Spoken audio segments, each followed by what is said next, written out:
Ja som normálne nadšený. My Little Pony, nová mágia, už vlastne bude vylepšená.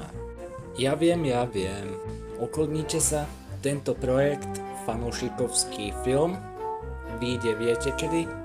Tuto je ten dátum a najviac som vlastne dopozeral ten môj obľúbený My Little Pony film z roku 2017, čo mimochodom bol najlepší film v toho roku, lebo toto bol vlastne posledný 2D film.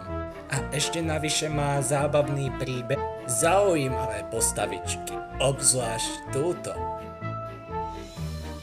A ešte bude obsahovať aj žoldnierov z Team Fortress 2, červený aj modrý, Wallisa Gromit, Sportacusa z Lazy Town a o mnoho ďalších. Casting vám pošlem cez príspevok, tak majte sa a ahoj!